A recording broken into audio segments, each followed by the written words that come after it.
I'm Tom Hollingsworth of Gestalt IT. And I'm Angelique Medina, Director of Product Marketing at ThousandEyes.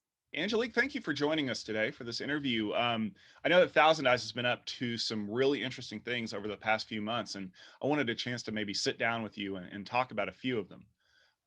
I think maybe the biggest thing that's hanging out there is that we kind of seen the way that work has transformed rapidly over the last several months, thanks to a combination of digital transformation and some, basically the pandemic that's kind of forced us to work from home. Our office is now in our house. Our servers live in the cloud somewhere. The enterprises that we've spent so much time kind of putting together, they're not in use as much as they used to be. Right. How important is that for the people who operate our enterprises, the people in our organizations, to understand the interaction of the technologies that we have now come to rely upon because of the transformations that we've had to go through over the past several months? Yeah, absolutely. That's a great question. I mean, we had seen even before the pandemic, a lot of enterprises were starting to move towards adopting, for example, SD-WAN, and that meant that they were using more internet connectivity versus maybe some of their private networks or MPLS. And that was, that was already underway, and we were just starting to see the tip of the iceberg. And so organizations were starting to understand that the internet is very different. It's best effort delivery, that once traffic goes out onto the internet, it could be routed in any number of ways. And so that's something that you have to have visibility into and manage. Now, when the pandemic hit, then obviously that surface area of the internet just really exploded in a lot of ways, because now you have the workforce who are sitting in their home offices. They're connecting to their own wireless access points and to their own service provider. And so now you have the enterprise WAN is effectively, nearly the entire internet.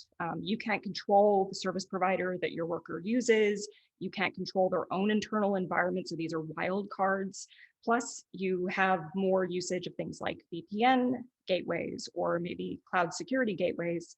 So the connectivity that has to be managed and all of those kind of access edges is just really multiplied. So that's really challenging for a lot of enterprises. And it's something we're starting to see where they need more tools just beyond, that are beyond what they can see with their own kind of, flow and packet-based tool. They need to be able to see external to their traditional perimeter. Yeah, I would wholeheartedly agree. You can't have this myopic vision of just the devices that I own inside Right. of an enterprise. And I think maybe that kind of talks a little bit more to some of the things that Thousand Eyes has always done, because I've always been impressed with the incredible job that you do providing top-notch visibility, not just for the organization, but for the Right. wider range of things like the internet and routing and stuff like that.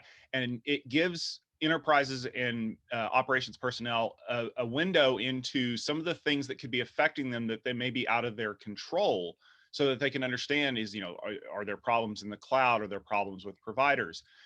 You recently published the 2020 Internet Performance Report, and there were a lot of findings that you put in there. It was an interesting read for me, but I was kind of curious, what was the most interesting thing in the report that stood out to you?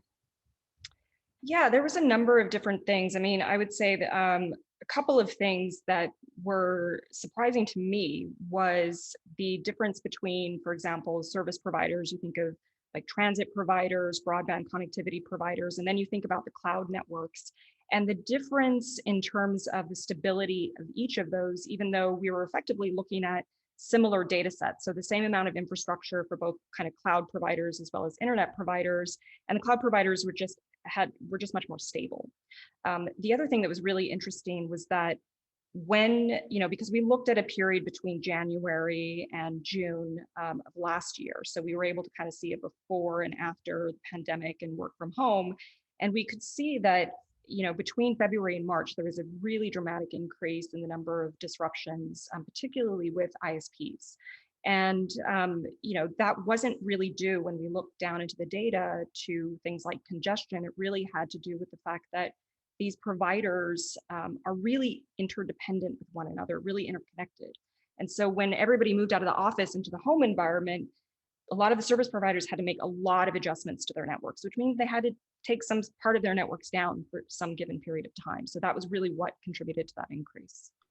Yeah, I find it funny that one of the things that I realized kind of working from home is that a lot of maintenance windows that Yep. regional or residential providers will shoot for is during the day Yep. because that's when everybody's Yep. not home. And Right. now that everybody's at home doing learning from home, doing working from home, doing a lot of other things, they've had to rearrange those maintenance windows, which of course puts a little bit more stress on them because they're not going into the office either. So the question is, can you have somebody wake up at 3 a.m. to do switch maintenance or to reboot things? And it really affects reliability quite a bit, which of course is something that ThousandEyes can capture and let people know, Yeah. hey, it looks like the cable company tends to do a maintenance window around 9:30, so don't schedule Right. anything important there. Right. Now, Angelique, you wrote a blog post that I really loved here recently. It was the top 5 internet outages of 2020, and as we just talked about, we noticed there were a lot when the service Yeah. providers kind of started having to ramp up and deal with the amount of traffic that they were dealing with. But there were five in particular that you called out. One that was really interesting to me was the July outage that happened with Cloudflare, and the reason that for that is I've read a lot of the postmortems that Cloudflare puts out once they realize where their problem is, and they're generally fairly quick to admit, hey, we made a mistake here. It scaled in a way we didn't expect it to, or it ramped up somehow that wasn't we weren't expecting. And Right. mea culpa, we messed up, which Yeah. is refreshing when you think about it from the perspective of a customer talking to a service provider, because most service providers don't want to admit where their problem is. Now, knowing that a lot of companies won't write that information into their postmortems, how can someone who is a ThousandEyes customer leverage your visibility, leverage your capabilities to kind of figure out, is this a problem that was caused by something I did, or is this a problem that happened upstream that I had no control over? So that when I report my postmortem to my stakeholders, I can say, listen, I don't know how we can fix this because here's what actually happened. And ThousandEyes is who told us how it happened. Right, absolutely. And to your point, I mean, not very many providers are as transparent as Cloudflare. That's fairly unusual, and it's, good on them. But we get a lot of questions from our customers around some of these other events where they have visibility maybe into kind of their corner of what they're looking into. But oftentimes, there could be ripple effects of some of these outages, even if you're not a customer of them. So, for example, I think there was I believe it was a fiber cut in a transit provider earlier last year. And there was a lot of people who were impacted by it who weren't their customers, and they weren't necessarily kind of trying to figure out like what was happening, why they were getting so many inbound calls about reaching their service. And so, that's one of the reasons why having external visibility, not only to the reachability of your own services or the SaaS that you use, it's also important to have kind of a macro view of internet health. And that's one of the reasons why a couple of years ago we debuted a service where we effectively collect all of the data across all of the tests that our customers run. And it's basically like an aggregate view of outages. So you can kind of see, hey, I'm getting a lot of inbounds. Looks like there might be an internet connectivity issue in, say, Boston or in Dallas. It's very far from me, but it's affecting some of my customers who are able to reach me. And so I'm getting a lot of calls about that. But I know what the problem is. So it's really important to have not only visibility into the availability of your own services, but also that macro picture. Yeah, I think that a lot of people would be shocked to surprised to learn that a lot of the services that they rely on don't actually run in the places that they think. And one key Absolutely. outage can cause a massive ripple effect through the rest of the services that people rely on, not just, Netflix.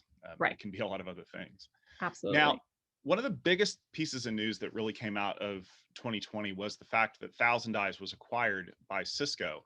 Um, I wonder, how has that really worked for you guys? How's that integration going? What are the advantages that ThousandEyes is now seeing from being a part of the Cisco family? Yeah, absolutely. I mean, it's been a really great journey for us so far, and there's so much interesting the things that are going to be coming up. I don't want to spoil any upcoming news, but as you can imagine, working closely with our counterparts within Cisco, I mean, so many of our customers even today, and then of course many more enterprises leverage Cisco infrastructure and services, and so being able to integrate across various aspects of Cisco's portfolio is going to bring a lot of value to our customers. They're going to be able to get Thousand Eyes up and running much more quickly. They're going to be able to see their services and kind of their service delivery from so many more vantage points. So we're really looking forward to some upcoming announcements talking about some of the integrations that are going to be available to our customers. Yeah, I would say that one of the key advantages that I've seen, Thousand Eyes has always provided such great data, such great visibility. Being able to integrate that into a lot of the products in the Cisco portfolio is really going to help Absolutely. for customers to be able to figure out, what's going on, what do I need to know, what can I do to fix this, but also having the ability to see into so many other devices from a Yep, Thousand Eyes perspective should help the data that you guys are providing. It's really absolutely. wonderful.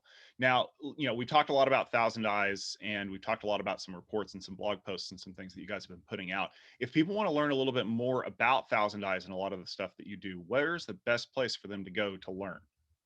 So you can go to thousandeyes.com. And from there, I would suggest if you're not familiar with Thousand Eyes, you can click on the very top of the menu and go to product, and you'll get some nice information on what it is we do and kind of the areas that we have visibility into and the problems we tackle.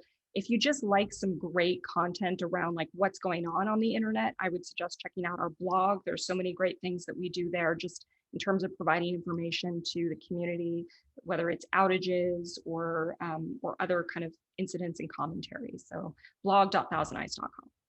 And I highly recommend you check that information out, because there's one thing that Thousand Eyes has always been really great at. It's providing you with the information that you need in order to be able to figure out how your network needs to perform, whether you're in the enterprise, at home, or somewhere in between. So, Angelique, thank you for joining us today for this interview. We really appreciate it. And we look forward to more great things coming from Thousand Eyes and Cisco in the future. And if you'd like to learn more information about some of the other interviews that we do, along with all the other great media that we publish, make sure you head over to our website at gestaltit.com. Thanks for joining us.